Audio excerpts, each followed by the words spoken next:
Hello everyone, welcome back to my channel. आज का हमारा टॉपिक है nominal GDP, real GDP and GDP deflator. National income series का ये पार्ट 3 है वीडियो का। पार्ट 1 एंड पार्ट 2 की लिंक मैंने डिस्क्रिप्शन बॉक्स में दी हुई है, ज़रूर चेक करिएगा। और जिसमें मैंने नेशनल इनकम के सारे बेसिक कंसेप्ट्स एंड फॉर्मूलाज कैसे डिराइव होते हैं वो सारा सिखाया हुआ है। अगर आपने मेरे चैनल को अभी तक सब्सक्राइब नहीं किया तो इस चैनल को सब्सक्राइब करिए, बेल आइकन पे क्लिक करिए, इस वीडियो को लाइक करिए ताकि आप हमेशा हमारी वीडियोस के साथ अपडेटेड रहें। नॉमिनल जीडीपी का मतलब होता है जीडीपी एट करंट प्राइसेस। ये मार्केट वैल्यू है सारे फाइनल गुड्स एंड सर्विसेज की जो किसी भी कंट्री के डोमेस्टिक टेरिटरी में प्रोड्यूस होती है ड्यूरिंग एन अकाउंटिंग ईयर, और इसको हम कैलकुलेट करते हैं करंट ईयर प्राइसेस के साथ। करंट ईयर प्राइसेस वो होते हैं जो जिस ईयर में हम कैलकुलेट कर रहे हैं उस ईयर में जो प्राइसेस चल रहे हैं उनको करंट ईयर प्राइसेस बोलते हैं। इसका फॉर्मूला है nominal GDP is equal to Q into P. Q का मतलब होता है quantity of final goods and services जो प्रोड्यूस होते हैं अकाउंटिंग ईयर में, इसको आउटपुट भी बोलते हैं। पी मतलब प्राइसेस उस अकाउंटिंग ईयर के जो चल रहे हैं उन फाइनल गुड्स एंड सर्विसेज के। ये जो इक्वेशन है हमारी nominal GDP is equal to Q into P, इसका मतलब ये है कि जब भी हमारा नॉमिनल जीडीपी इंक्रीज करेगा तो वो दो वजह से इंक्रीज कर सकता है, क्यू की वजह से भी या पी की वजह से भी। अगर तो क्वांटिटी इंक्रीज हो रही है और प्राइस कांस्टेंट है, इसका मतलब ये है कि नॉमिनल जीडीपी इंक्रीज करेगा जब आउटपुट इंक्रीज करेगा। अगर तो प्राइसेस इंक्रीज कर रहे हैं और आउटपुट हमारा कांस्टेंट है, इसका मतलब ये है कि नॉमिनल जीडीपी इंक्रीज करेगा क्योंकि जनरल प्राइस लेवल इकोनॉमी का इंक्रीज हुआ है। इसलिए जब प्राइसेस की वजह से इंक्रीज होता है तो ये एक तरीके से मॉनेटरी इंक्रीज है जीडीपी का, और ये कोई ज़्यादा महत्व नहीं रखता इकोनॉमी के अंदर क्योंकि ये किसी भी प्रकार के flow of goods and services को इंक्रीज नहीं करता। एक मनी इल्यूजन क्रिएट होता है। मनी इल्यूजन का मतलब होता है एक ऐसा इल्यूजन, ऐसा भ्रम जिसमें हायर मार्केट वैल्यू होती है गिवन आउटपुट पे। मींस हमारे flow of goods and services तो बराबर हैं, सेम है, लेकिन उनकी वैल्यू बढ़ जाती है। रियल जीडीपी का मतलब होता है जीडीपी एट कांस्टेंट प्राइस। ये मार्केट वैल्यू है सारे फाइनल गुड्स एंड सर्विसेज की जो प्रोड्यूस होते हैं किसी भी कंट्री के डोमेस्टिक टेरिटरी में ड्यूरिंग एन अकाउंटिंग ईयर, और इसको एस्टिमेट करते हैं, कैलकुलेट करते हैं हम बेस ईयर प्राइसेस के साथ। बेस ईयर हमारा ईयर ऑफ कंपैरिजन होता है, हम कोई भी ईयर को बेस ईयर ले सकते हैं। ये जो ईयर है वो ईयर माना होता है जिसमें macro variables production general price level को हम नॉर्मल रेंज में मानते हैं। इसका फॉर्मूला है real GDP is equal to Q into P star. P star इसमें होता है और नॉमिनल जीडीपी में केवल पी होता है। क्यू का मतलब है quantity of final goods and services produce during an accounting year, इसको आउटपुट भी बोलते हैं। पी स्टार का मतलब होता है वो प्राइस जो बेस ईयर में चल रहा है। ये जो इक्वेशन है रियल जीडीपी की, ये इंक्रीज करेगी जब केवल और केवल हमारा आउटपुट इंक्रीज करेगा, क्यों इंक्रीज करेगा, क्योंकि पी स्टार मतलब हमने प्राइसेस को तो कांस्टेंट माना है, इसलिए जब रियल जीडीपी इंक्रीज करेगा तो flow of goods and services increase करेंगी इकोनॉमी में, बाकी चीज़ें कांस्टेंट रहेंगी। Higher level of GDP show करेगा कि ज़्यादा गुड्स एंड सर्विसेज की अवेलेबिलिटी है कंट्री के रेजिडेंट्स को, जो ये इम्प्लाई करेगा कि क्वालिटी ऑफ लाइफ भी लोगों की इम्प्रूव होगी। हम ये कह सकते हैं कि जो हमारा रियल जीडीपी है वो एक अच्छा इंडेक्स है। अगर नॉमिनल जीडीपी को कैलकुलेट करना है तो एक एग्जांपल से समझते हैं इसको। हम एज्यूम कर रहे हैं कि इकोनॉमी में wheat, cloth and sugar produce होगा केवल, और आउटपुट कांस्टेंट रहेगा। मींस क्यू या फिर क्वांटिटी को हम कांस्टेंट मानेंगे। हमने 2 ईयर्स लिए हैं, 2011-12 एंड 2020-21।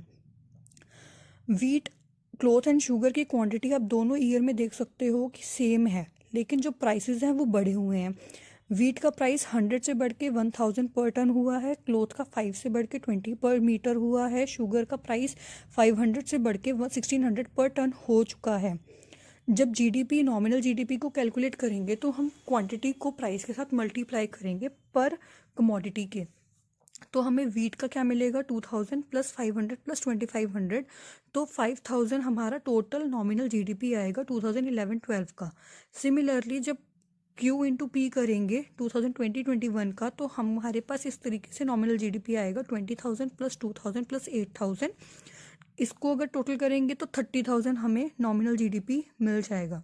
तो हमें ये दिख रहा है कि जो नॉमिनल जीडीपी है वो 5000 से बढ़ के 30,000 करोड़ हो गया है। वो भी तब जब हमारा आउटपुट, हमारे flow of goods and services constant हैं। तो नॉमिनल जीडीपी एक केवल प्राइस लेवल के इंक्रीज होने से बढ़ रहा है, क्वांटिटी गुड्स एंड सर्विसेज की नहीं बढ़ रही, लोगों को ज़्यादा गुड्स एंड सर्विसेज पर पर्सन नहीं अवेलेबिलिटी हो रही है, नहीं मिल रहे हैं, केवल पैसा बढ़ रहा है, केवल इन्फ्लेशन बढ़ रहा है इकोनॉमी के अंदर। सिमिलरली अगर हमें रियल जीडीपी को कैलकुलेट करना पड़ा तो हम इसी एग्जांपल को दूसरे तरीके से भी ले सकते हैं। इकोनॉमी में व्हीट, क्लॉथ, शुगर प्रोड्यूस हो रहा है, लेकिन इस बार हम प्राइसेस को कांस्टेंट मान रहे हैं क्योंकि रियल जीडीपी में क्यू इंटू पी स्टार होता है, पी स्टार कांस्टेंट होता है। तो हमारा प्राइसेस देख सकते हो आप कि 2011-12 और 2020-21 में कांस्टेंट है, लेकिन जो हमारी क्वांटिटी है वो बढ़ी है। व्हीट 20 से बढ़ के 30 टन्स हैं, क्लॉथ 100 से बढ़ के 200 मीटर्स हैं, शुगर 5 से बढ़ के 10 टन्स हैं। जब रियल जीडीपी कैलकुलेट करेंगे 2011-12 का तो 2000 प्लस 500 प्लस 2500, तो ये इनको प्लस करने पे हमें 5000 हमारी रियल जीडीपी उस साल का मिल जाएगा। जब हम 2020-21 का रियल जीडीपी कैलकुलेट करेंगे तो 3000 प्लस 1000 प्लस 5000 को करेंगे तो 9000 हमें रियल जीडीपी मिल जाएगा। ये जो 3000, 1000, 5000 है कैसे आया? क्वांटिटी को प्राइस के साथ हमने मल्टीप्लाई किया, 30 इंटू 100 3000, 200 इंटू 5 1000, ठीक है। रियल जीडीपी यहाँ पे 5000 से बढ़ के 9000 करोड़ हो रहा है जब प्राइसेस तो कांस्टेंट है लेकिन क्वांटिटी बढ़ रही है। इसलिए हम ये कह सकते हैं कि इकोनॉमी में जीडीपी बढ़ा जब हमारा आउटपुट बढ़ा। तो एक तरीके से रियल जीडीपी जो होता है वो एक अच्छा इंडेक्स है वेलफेयर मेजर करने का, जिसको हम इसी वीडियो में आगे भी डिस्कस करेंगे। नॉमिनल जीडीपी में जो जीडीपी इंक्रीज हुआ है वो केवल प्राइसेस की वजह से इंक्रीज हुआ है, लोगों को फ्लो ज़्यादा गुड्स एंड सर्विसेज की अवेलेबिलिटी नहीं हुई थी, लेकिन यहाँ पे ज़्यादा गुड्स एंड सर्विसेज की अवेलेबिलिटी हुई है। GDP at current prices and GDP at constant prices में क्या डिफरेंस है? पहला डिफरेंस तो इनकी डेफिनेशन पे ही है। जीडीपी एट करंट प्राइसेस की डेफिनेशन है कि मार्केट वैल्यू है ये फाइनल गुड्स एंड सर्विसेज की जो किसी भी डोमेस्टिक टेरिटरी में प्रोड्यूस होती हैं अकाउंटिंग ईयर के अंदर, और इसको हम एस्टिमेट या कैलकुलेट करते हैं करंट ईयर प्राइसेस के साथ। जीडीपी एट कांस्टेंट प्राइसेस की डेफिनेशन है कि ये मार्केट वैल्यू है फाइनल गुड्स एंड सर्विसेज की जो प्रोड्यूस होती हैं डोमेस्टिक टेरिटरी में अकाउंटिंग ईयर के अंदर, और इसको हम कैलकुलेट करते हैं बेस ईयर प्राइसेस के साथ। बेस ईयर ऑफ कंपैरिजन होता है जो हम कोई भी ले सकते हैं। सेकेंड डिफरेंस है कि ये इंक्रीज करेगा, तभी इंक्रीज करेगा current GDP at current price जब प्राइसेस इंक्रीज करेंगे, और यहाँ पे flow of goods and services increase नहीं करेंगे। जीडीपी एट कांस्टेंट प्राइस तब इंक्रीज करेगा जब flow of goods and services increase करेंगे इकोनॉमी के अंदर, क्योंकि जीडीपी एट कांस्टेंट प्राइसेज में प्राइस को कांस्टेंट मान रहे हैं। ये अपने नाम पर ही जीडीपी एट कांस्टेंट प्राइस अपने नाम से बता रहे हैं कि प्राइसेस कांस्टेंट है। जीडीपी एट करंट प्राइसेस अपने नाम से बता रहे हैं कि प्राइसेस करंट ईयर के हैं। थर्ड डिफरेंस है कि जीडीपी एट करंट प्राइसेस को हम नॉमिनल जीडीपी बोलते हैं, दूसरे को हम रियल जीडीपी बोलते हैं। जीडीपी एट करंट प्राइसेस एक अच्छा measure of welfare of people नहीं है, लेकिन जीडीपी एट रियल या फिर रियल जीडीपी को हम एक good measure of welfare of people बोल सकते हैं। इसीलिए जो रियल जीडीपी है वो रिफ्लेक्ट करता है लेवल ऑफ आउटपुट का, और nominal GDP level of output को रिफ्लेक्ट नहीं करता, कर भी सकता है अगर क्वांटिटी चेंज हो तो। इसलिए रियल जीडीपी को हम एक better index of economic growth consider करते हैं, लेकिन नॉमिनल जीडीपी को नहीं करते, क्योंकि नॉमिनल जीडीपी में गुड्स एंड सर्विसेज इंक्रीज नहीं होती है, लेकिन रियल जीडीपी में गुड्स एंड सर्विसेज को इंक्रीज करते हैं। अगर हमें नॉमिनल जीडीपी दिया है और उसको कन्वर्ट करना है रियल जीडीपी में तो कैसे करेंगे? इसका फॉर्मूला है रियल जीडीपी या फिर GDP at constant prices is equal to GDP at current prices upon price index into 100। Example है कि इफ़ इन 2011 जीडीपी हमें दिया हुआ है 100 करोड़ और 2021 में जीडीपी हमें दिया हुआ है 200 crore eight current prices, means nominal GDP दिया है 200 करोड़ और प्राइस इंडेक्स हमारा 100 से बढ़ के 400 हो जाएगा 2011 से लेकर 2021 के टाइम पीरियड में। तो हम कैसे रियल जीडीपी को कैलकुलेट करेंगे? In the year 2021 GDP at current price कितना था? 200 करोड़ था, और इंडेक्स प्राइस जिसको हम प्राइस इंडेक्स नंबर भी करंट प्राइस इंडेक्स नंबर भी बोलते हैं वो हमारा कितना था? 400 था। तो जीडीपी एट कांस्टेंट प्राइस या real GDP is equal to GDP at current price upon price index in 200। So real GDP is equal to 200 upon 400 into 100, और इसको कैलकुलेट करने के बाद हमारा आंसर आएगा 50। तो 50 हमारा क्या है? रियल जीडीपी, जो हमने कैलकुलेट किया नॉमिनल जीडीपी को कन्वर्ट करके। अगर हमें रियल जीडीपी गिवन है और नॉमिनल जीडीपी फाइंड करना है, मींस रियल को कन्वर्ट करके नॉमिनल लेके आना है, तो कैसे करेंगे? Nominal GDP is equal to real GDP into price index upon 100। Example है जिसमें नॉमिनल जीडीपी हमें दिया है 240, सॉरी रियल जीडीपी 240 गिवन है, प्राइस इंडेक्स 120 गिवन है। So nominal GDP is equal to 240 into 120 upon 100। So 288 हमारा नॉमिनल जीडीपी है जिसको हमने कैलकुलेट किया है रियल जीडीपी को कन्वर्ट करके। नेक्स्ट टॉपिक है GDP deflator. GDP deflator ratio show करता है GDP at current prices and GDP at constant prices के बिटवीन। इसको एक्सप्रेस कर सकते हैं, लिख सकते हैं GDP deflator is equal to GDP at current prices upon GDP at constant prices into 100। दूसरे तरीके से ऐसे भी लिख सकते हैं GDP deflator is equal to nominal GDP upon real GDP into 100। ये शो करता है कि जीडीपी चेंज करेगा जब प्राइस लेवल में चेंज आएगा, और it is also known as price index. ठीक है, एग्जाम्पल समझिए कि रियल जीडीपी हमें 600 गिवन है, नॉमिनल जीडीपी हमें 660 गिवन है, तो जीडीपी डिफ्लेटर या फिर प्राइस इंडेक्स को कैसे फाइंड करेंगे? जीडीपी डिफ्लेटर या price index is equal to nominal GDP upon real GDP into 100। Nominal GDP 660 upon real GDP 600 into 100, 110। So 110 हमारा प्राइस इंडेक्स है, और ये इस चीज़ को शो कर रहा है कि जनरल प्राइस लेवल इकोनॉमी का 10% से इंक्रीज हुआ है। What is the difference between consumer price index and GDP deflator? GDP deflator measure करता है price of goods and services जो किसी इकोनॉमी में प्रोड्यूस होते हैं, लेकिन कंज्यूमर प्राइस इंडेक्स मेजर करता है वो सारे price of goods and services जो एक कंज्यूमर खरीदता है।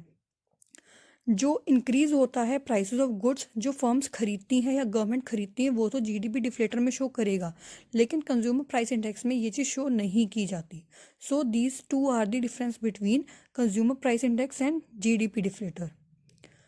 जीडीपी एंड वेलफेयर में क्या रिलेशन है? रियल जीडीपी को हम एक index of welfare of people consider करते हैं, नॉमिनल जीडीपी को नहीं करते।